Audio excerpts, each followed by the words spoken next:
I'm Naomi. We're living in Goulburn, New South Wales, so not quite a lovely rural town, quite a large town.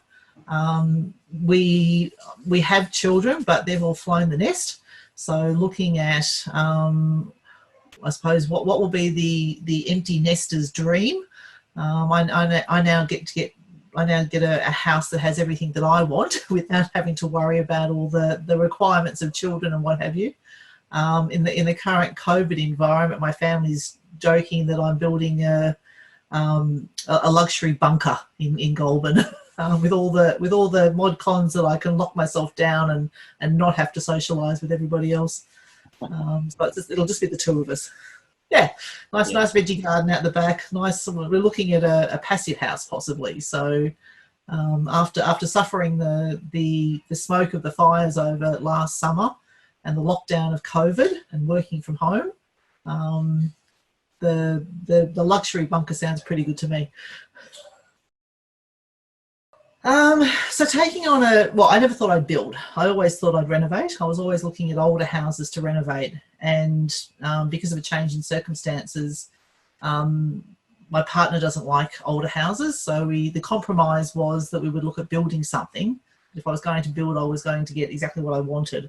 But first of all, the question is, what do I want? What's possible? And how do you get what you want? I didn't like I don't like the style of the kit homes, the proportions and the quality. So I was looking at how do you get a quality house that will survive, be the design I like. So it has to be, still attractive, but is a quality build and isn't going to break the bank. So this was not something that I can do on an endless budget. So I had to be very mindful of getting the right people. So quality, work with quality designers and quality builders, but how do you identify those? This is not something I'd ever done before, never thought I'd do it, and didn't feel comfortable just handing over that sort of responsibility and trust to somebody else. Wanted to drive the process myself. So I wanted to be highly involved and if I was going to spend all that money, I wanted to have my dream home, but wanted to make sure that it actually still, there's still all those, I knew there was all those building codes and all that sort of side of it. So I needed to find out, to arm myself with the information I needed to tackle that and identify the gaps where I needed to bring in experts to help me. Yeah. Oh, the thought of choosing everything, and I've had friends who have even built with with bulk providers, and the stories they've told of not only having to choose everything in the house in a short period of time, but also the blowout budgets and the stress it's caused. And I suppose, in my work, my professional life, I know that you can manage these big projects effectively. I couldn't understand why you couldn't do it with a home. It had to be, it's not like people had never built houses before. It had to be possible. So there had to be a better way of doing it than just putting your trust in somebody and then, not having that. Don't like handing over control. I like to have if it's going to be my house, I want to make sure that it's done my way. But yeah, it wasn't as if we could just sort of, I haven't got endless time and endless money. So I discovered Undercover Architect because I have about an hour and a half commute to work each morning and each evening. And so I have been devouring podcasts like you wouldn't believe. And so when I decided to even potentially dip my toe in the water of building a house, I then went looking for information and was so lucky to stumble across Undercover Architect. And I think I managed to devour a few years worth of podcasts within a few months, because it was a great way to make the drive more enjoyable. But it was so easy to listen to and so informative, and it just sort of immersed me in sort of that world, and certainly gave me a lot more confidence that it was possible. And so once I discovered what was possible through the podcast, I then just started sort of dipping into some of the courses and really starting to sort of get into some of the more detailed work, which is really good. I did find a few other podcasts. They weren't as easy to listen to on the drive, and they didn't seem to cover as much detail. And I must admit, I really love the way Amelia approaches how she explains. There's no mucking around. There's no sugarcoating it. She's very frank, but she's very practical. I really like. I suppose I related to the way she thought. It was always a combination of the block determines how the build goes. The block determines the orientation. You design with the block. You're not just plonking a house on top of it. Even though design was the aesthetics was really important, it was the practicalities, it was the materials, it was and so all of that seemed to really resonate with me. And I have sort of tried or sort of dipped into other whether they be podcasts or looked at some of their other websites, and they've never been as easy to understand or never been as practical or comprehensive as what UA is. So it's I must admit, even though I've sort of still tried to compare, because you don't put all your eggs into one basket, never been as good. So I've always sort of come back to what Amelia's put forward. I suppose I really liked, and I actually know someone else who's done the courses too. So there was certainly a recommendation from a friend, and certainly what I'd experienced with the podcasts, I wanted to arm myself even more. I wanted to start and I probably will still work with an architect, but I wanted to do sort of some first designs first. So I'd gone through the thought process, but I didn't think I could just do that on my own. I wanted, the way Amelia sort of stepped you through with some of the podcasts, I thought that the courses would be good value. And I do genuinely believe that by doing that myself, I will actually save money because I'll be more focused. So I'm taking this time before I talk to an architect and a builder to really get my own thoughts straight. And I think the courses really helped me do that. So it's really honing in on what do I need to know, what questions do I need to ask, what do I really want, so that I don't then waste money and time and someone else's effort on a treadmill trying to work that out on pay time. So that was sort of and after the first sort of course, so I've sort of some of the smaller ones, I really enjoyed it. So I've sort of dipped into other ones as well. Absolutely. The stress, I suppose, just having the time there's a methodology to it, which, as an engineer, I really like. So there is a clear process, there is a method, and it's about uncovering the risks in the project first. It's uncovering being very clear on what you want, because the clearer you are, you're not going to waste money going down rabbit holes and making changes. I know in any project, the worst thing you can do for both a time, a cost, and a satisfaction point of view is to change your mind halfway through. So in some ways, all I'm doing is applying, what I said, I'm applying the same methodology you would on an aircraft design as you do to a house. I don't see any reason why it should be any different. You don't want to change the design on a plane halfway through or the wings will fall off. So it's really important, and the budget blows out. So, I can see that this sort of methodology and approach works in other technical areas. Why wouldn't you do it on a house? So I just think it's just applying good methodology, and it also then very clearly shows you what are the technical trades or technical skills that the designers, whoever, that it's worth paying to bring onto your project. So I want to make sure that if I'm going to pay for experts, I pay for the right ones, and I can actually evaluate what makes them the right ones. And I think a lot of the work that Amelia goes through is actually helping you to identify the right people and not go down that worst case scenario of ending up working with somebody who's either unethical or just not the right person for you. So looking at not only the technical expertise but the right fit. And I like the fact that she appreciates and points out just how important that is, building that right team.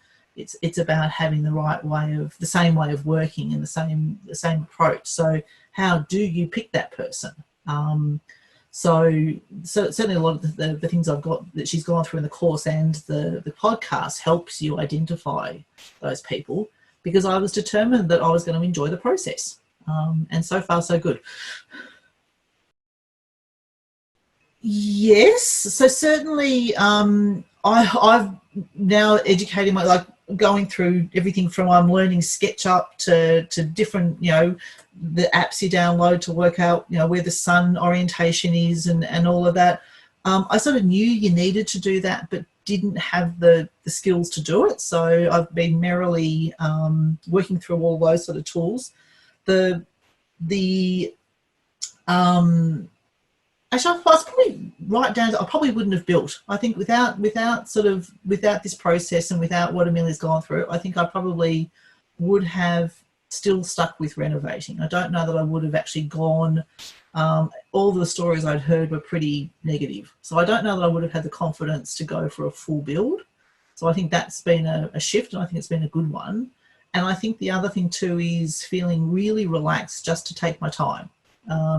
Not be pushed into anything, not let anybody else dictate the time frame or how it should be done, to be able to push back and say, well, that's thank you for your opinion, that might be the design you like, but I don't like that and I don't have to have that.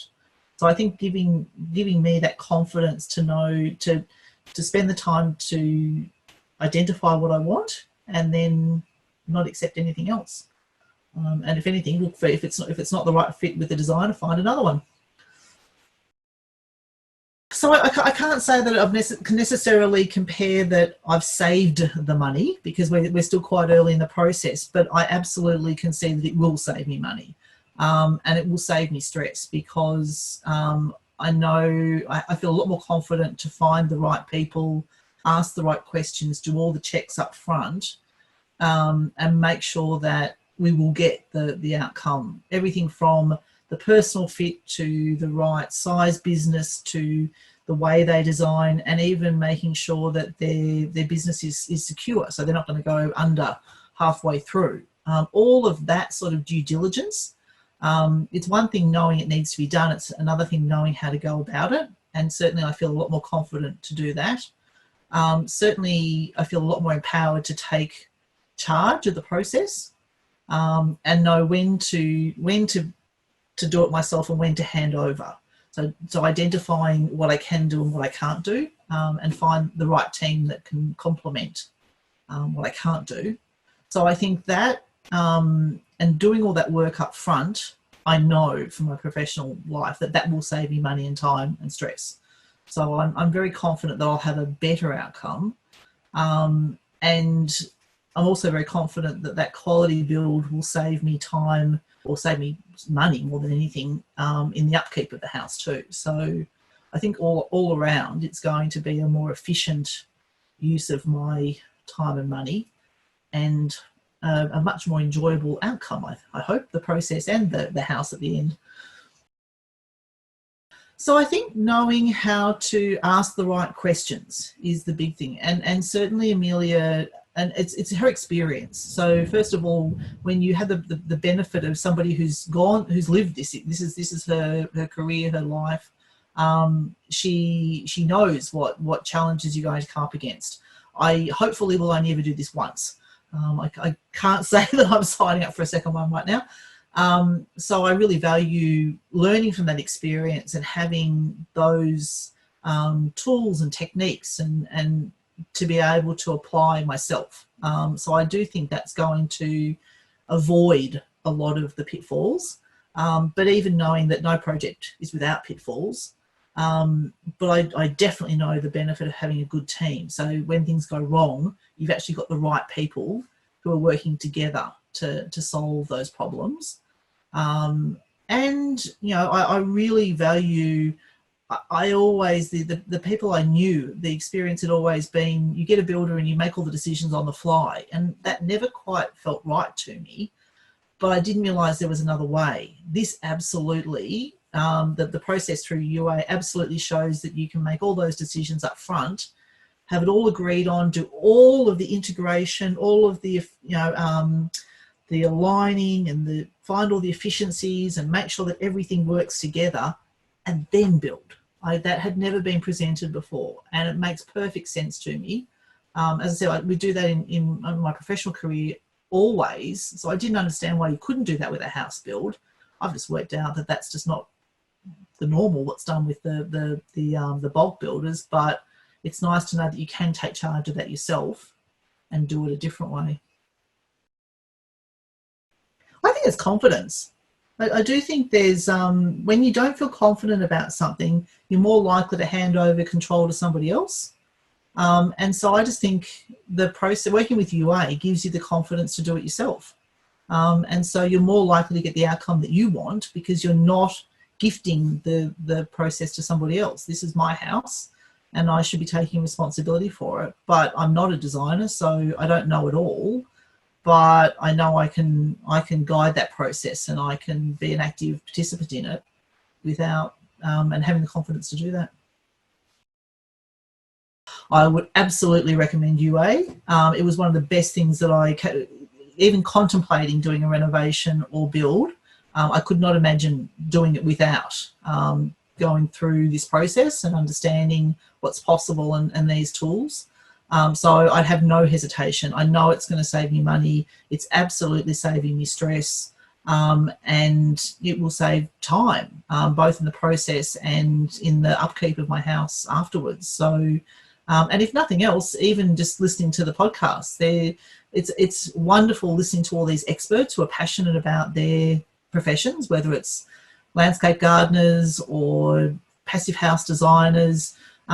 It's always nice listening to people who are highly skilled and passionate about what they do. So even as a personal sort of pursuit, it's interesting. But the fact that I can apply it to my own build is really valuable. I suppose the only thing I'd say is I really value the fact that Amelia stays current. She's such an advocate within the industry. And the fact that she listens to the community and then goes looking for people who will answer the questions that people bring to her. So I know the recent series around building after bushfires is very current and very relevant to. So thankfully we're not building in a bushfire zone, but the fact that that's an emerging issue and she went looking for experts who are working on that is really valuable to people who are now faced with that challenge.